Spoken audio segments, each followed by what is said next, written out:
Hey everybody, I'm going to give a shout out to all my friends on Instagram. Well, not all of them, but Film Trauma, Video Massacre, Podcasting After Dark, Mustachiosaurus, Collection Conquered, and Bigfoot Appreciation Film Society. Bigfoot Film Appreciate. Okay, Bigfoot. Check it out. I got this. I want to give a shout out to my friend Kyle for giving me this. I'm going to take a shot. Cheers.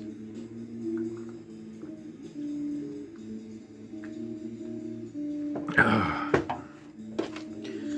going to review Jack Ketchum, not Old Flames, but the bonus novella, Right to Life, which is actually longer than Old Flames. So I was reading some Edgar Rice Burroughs and Monster Man, and I was like, it's monsters, I should like it.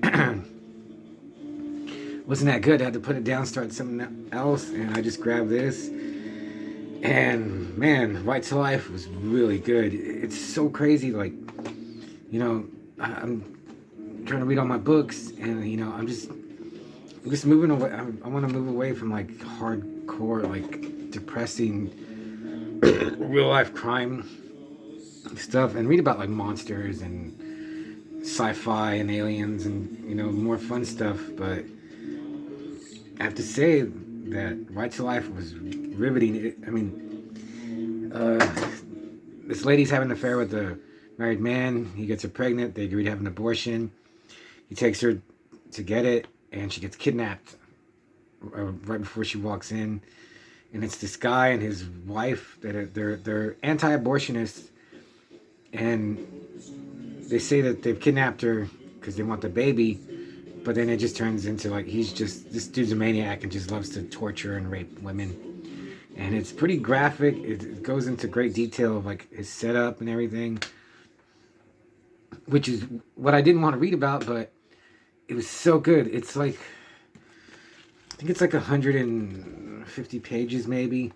I read it in like a day. And as I was reading it, like I was like, what's going to happen? I almost just went to the end because I was like, who's going to save her? Like, what's going to happen to her? What's going to happen to them? What's going to happen to her baby? I mean, that's just a sign of a great story. Maybe, I don't know if it's cheating or... because most of the story is in her head.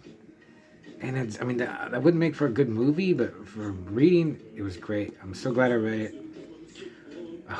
I'm pretty sure... Jack Ketchum, I've read a couple of his books already. It's always good. He wrote The Offspring and Off Season. They made an Offspring movie that's like total Hills Have Eyes. Hills Have Eyes kind of rip-off, I guess. But it's so good. The movie's good. Jack Ketchum is a great writer. Almost as good as Layman.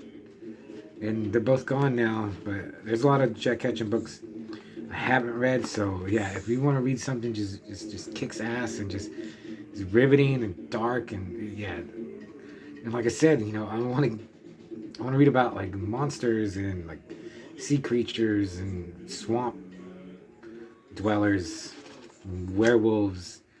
Not about like some dude that like stuffs stuff in every orifice of a pregnant lady.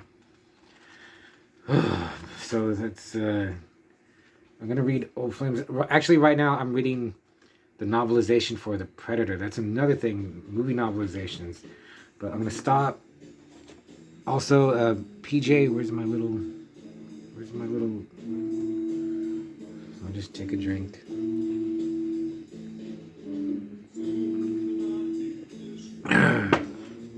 PJ, I sent you a package. I sent you some comics, but I didn't have all the issues. I wanted to send you a whole story to read. I think you would really like the art, and the story's pretty good, but it's like a 6 or whatever it is, like 6 or 7 issue story. I didn't have the last issue, so I'm sorry. So that's it. Yeah.